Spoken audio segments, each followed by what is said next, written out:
విశాఖ పోలీసులు ఎప్పుడు ప్రజలకు క్రెడిబుల్ సర్వీస్ ఇవ్వడానికి సిద్ధంగా ఉన్నారు అంటూ నగర పోలీస్ కమిషనర్ శంకబ్రత బగ్జీసా చెప్తా ఉన్నారు.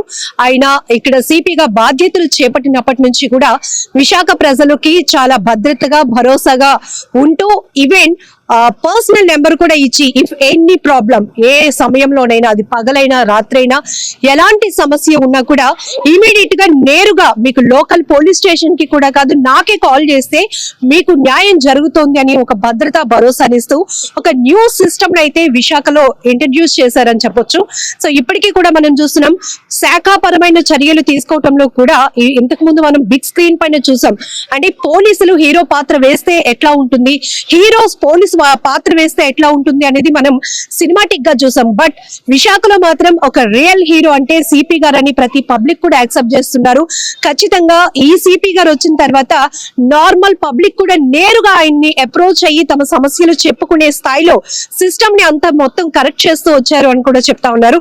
సో ఈ మధ్య కాలంలో మనం చూస్తున్నాం బెట్టింగ్స్ వ్యసనాలకు పాల్పడుతూ అనేక మంది తమ కోట్ల రూపాయలు పోగొట్టుకుంటున్నారు. కొంతమంది అయితే ఆత్మహత్యలు చేసుకుంటున్నారు నష్టపోతున్నందుకు. సో క్రికెట్ బెట్టింగ్ లో కూడా ఏమైనా అవకతవకలు ఉన్నా లేకపోతే ఎలాంటి ఫిర్యాదులు వచ్చినా అది కానిస్టేబుల్ సిఐయా ఏసీపీయా ఏ స్థాయి అధికారైనా కూడా శాఖాపరమైన చర్యలు తీసుకోవటంలో వెనుకడుగు వేయకుండానే ముందుకు వెళ్తా ఉన్నారు. సో ఈ రకంగా కూడా పీపుల్ పోలీస్ అంటే ఎలా ఉంటుందో ఒక కొత్త సిస్టమ్ ని ఇంట్రడ్యూస్ చేస్తున్న సిపి గారు మనతో పాటు ఉన్నారు. So really great thing. ఎందుకంటే ఈ క్రికెట్ బెట్టింగ్ కి సంబంధించి చాలా పెద్ద ఎత్తున ఆరోపణలు వస్తున్న నేపథ్యంలోనే ఎస్బీ కానిస్టేబుల్ అయిన గంగరాజ్ పై మీరు యాక్షన్ తీసుకోవటం ఇదే కాదు ఈవెన్ ఎవరు చేసినా ఉపేక్షించను అంటూ మీరు నేరుగా చెప్తా ఉన్నారు. సో ఇవన్నీ కూడా పబ్లిక్ ని ఎలా అప్రోచ్ చేయవచ్చు?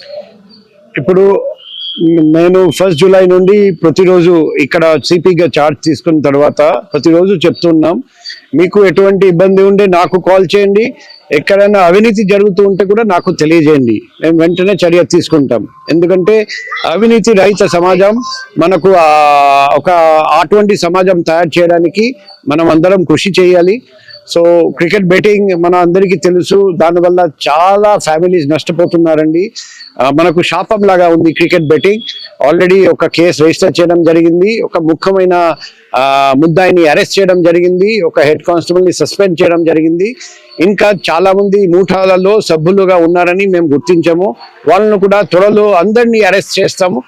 ఉపేక్షించేది లేదు, ఎవరిని వదిలిపెట్టడానికి ప్రసక్తి లేదు, అందరూ జైలుకి వెళ్తారు. సార్ పిఎం గారు మీటింగ్ కావచ్చు, నావిడే ఇలాంటి బిగ్గెస్ట్ ఈవెంట్స్ ఏవైనా కూడా చాలా కేర్ఫుల్ గా హ్యాండిల్ చేస్తూనే పబ్లిక్ కి కూడా సర్వీస్ అందించడంలో ఎక్కడ ఇబ్బంది లేకుండా చూస్తున్నారు. ఇంత మేనేజ్మెంట్ సిస్టమ్ ని అనేది మీరు నుంచి ఒక కొత్త విధానాన్ని అయితే అందరూ చూస్తా ఉన్నారు.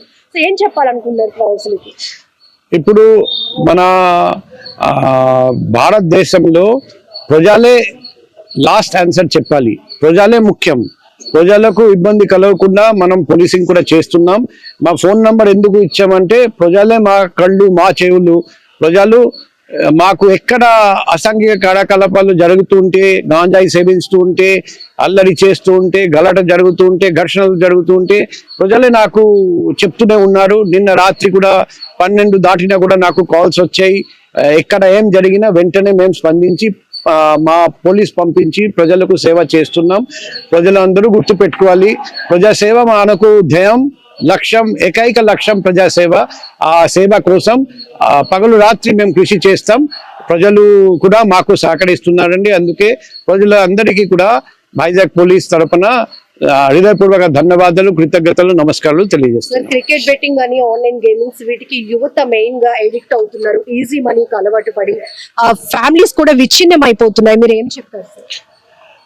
మీ ఫ్యామిలీలో ఎవరైనా బెట్టింగ్ కానీ ఎటువంటి గ్యాంబ్లింగ్ కానీ చెడ్డ అలవాటు ఉంటే మాకు తెలియజేయండి, మేము మీ ఫ్యామిలీకి హెల్ప్ చేస్తాం. ఆ వ్యక్తి కూడా మందలిస్తాం, కౌన్సిలింగ్ చేస్తాం. తర్వాత బెట్టింగ్ కారకులు ఎవరు వాళ్ళందరినీ గుర్తించి అందరినీ అరెస్ట్ చేసి జైలు పంపిస్తాం. మీ దగ్గర ఎటువంటి సమాచారం ఉన్నా రాత్రి కానీ పగలు కానీ నాకు ఇన్ఫర్మేషన్ ఇవ్వండి, మేము వెంటనే స్పందిస్తాం. సార్ విశాఖలో మీ పొంగల్ సెలబ్రేషన్స్ ఎట్లా జరిగాయి? స్వీట్ మెమరీ ఏమైనా ఉందా? చాలా చక్కగా ప్రజలు చేశారండి. సాంప్రదాయం మాదిరిగా ఇక్కడ మేము చూసాము, ముగ్గులు పోటీలు చూసాము, నేను కూడా పాల్గొన్నాము. నేను ఆ ముగ్గులు చూస్తే నాకు ఒకే మాట గుర్తు వచ్చింది, అద్భుతం. సో అటువంటి ప్రోగ్రాం ప్రతి సంవత్సరం ఇక్కడే జరుపుకోవాలని నా మనసులో ఉంది. సో చాలా శాంతియుతంగా పొంగల్ సెలబ్రేషన్స్ ఇక్కడ జరుపారని విశాఖ ప్రజలందరికీ నేను మరొకసారి ధన్యవాదాలు, కృతజ్ఞతలు తెలియజేస్తున్నాను. సో డ్యూటీలో ఎంత సిన్సియర్ గా ఉంటారో కల్చర్ ని ప్రేమించడంలో, రెస్పెక్ట్ చేయడంలో కూడా అంతే విధానాన్ని, సరికొత్త విధానాన్ని సిపిగా నేను చూసాం. సో ఫస్ట్ టైం నేను ఇక్కడ సిపిగా బాధ్యతలు చేపట్టిన తర్వాత సంక్రాంతి పండుగలో చాలా చోట్ల పాల్గొన్నాను. ఈ తెలుగు మహిళలు వేసిన ముగ్గులకైతే తాను చాలా ఇంప్రెస్ అయ్యాను. అద్భుతం అని కూడా చెప్తున్నారు. ఆయన తెలుగులో మాట్లాడడానికి చాలా ఇంపార్టెంట్ ఇస్తారు సిపి గారు. సో నెక్స్ట్ లెవెల్ ఏంటంటే ఎక్కువ శాతం మనం చూస్తున్నాం ఈజీ మనీ కోసం అలవాటు పడి, ఈవెన్ వాళ్ళ ఎడ్యుకేషన్ క్వాలిఫికేషన్స్ ఉండి కూడా జాబ్స్ లేకపోతే ఈజీ మనీ అవసరాలు వీటన్నిటిని దృష్టిలో పెట్టుకుని చాలా మంది క్రికెట్ బెట్టింగ్స్ కి కానీ, ఆన్లైన్ గేమింగ్స్ కి, లోన్ యాప్స్ కి వీటికి అలవాటు పడిపోతున్నారు. చాలా ప్రమాదం. ఎందుకంటే ఎంత ప్రమాదం అంటే మనుషుల ప్రాణాలు తీసేటంత ప్రమాద స్థాయిలో ఇవి నడుస్తున్నాయి. కాబట్టి వీటిపైన నేను ప్రత్యేకమైన ఫోకస్ చేశాను.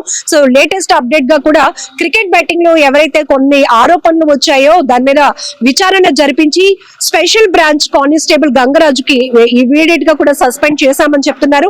ఇంకా దానిపైన విచారణ కొనసాగుతుంది. ఎవరున్నా కూడా ఉపేక్షించడానికి అయితే మాత్రం మేము సిద్ధంగా లేము. ఖచ్చితంగా వాళ్ళపైన శాఖాపరమైనటువంటి చర్యలు తీసుకుంటూ ఉంటాము. మెయిన్ థింగ్ విశాఖ ప్రజలు మా వలన పోలీసులు ఉన్నారు అనేటటువంటి ఒక దృఢమైన నమ్మకంతో, భరోసాగా ఉండే విధంగా ఎనీ టైం కాల్ చేయడానికి అవకాశం కల్పిస్తూ నా నెంబర్ కూడా నేను ఓపెన్ గా చెప్తున్నాను అంటున్నారు CP Shankabrata Bagchi. Camera person Shekhar తో లక్ష్మి, మనం TV, Vizag. Marwadi cricket league season 2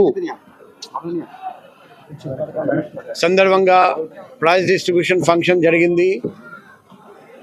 చాలా ఉల్లాసంగా, చాలా ఉత్సాహంగా అందరూ క్రికెట్ ఆడారని నేను చూశాను. 12 టీమ్స్ పాల్గొన్నారండి. అందులో ఈరోజు winning team, runners up team, best batsmen, best bowler అందరికీ బహుమతులు ఇవ్వడం జరిగింది. ప్రతి సంవత్సరం ఇదే స్ఫూర్తితో ఇలాగే క్రికెట్ లీగ్ జరుగుతుందని ఆశిస్తున్నాం. రాబోయే రోజుల్లో వేరే స్పోర్ట్స్ అండ్ గేమ్స్ లీగ్ కూడా పెట్టమని రిక్వెస్ట్ చేశాము. ఎందుకంటే ఈరోజు యువత ఆటలు ఆడి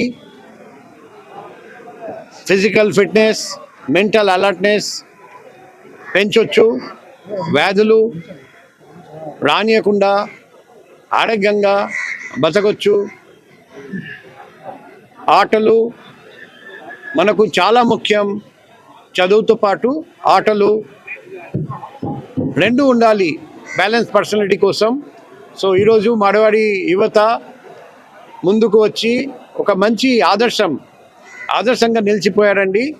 ఇదే స్ఫూర్తితో ఫ్యూచర్లో కూడా క్రికెట్ లీగ్ జరుపుతారని నేను మార్వాడి కమ్యూనిటీకి, వైజాగ్ నగరంలో ఉన్న ప్రతి వ్యక్తికి నేను రిక్వెస్ట్ చేస్తున్నాం. ఫ్యూచర్లో కూడా పోలీస్ డిపార్ట్మెంట్ తరఫున అన్ని విధంగా సహకారం, ఈ లీగ్ జరుపుతూ ఉంటే అన్ని విధంగా సహకారం ఇవ్వడం జరుగుతుంది. Thank you.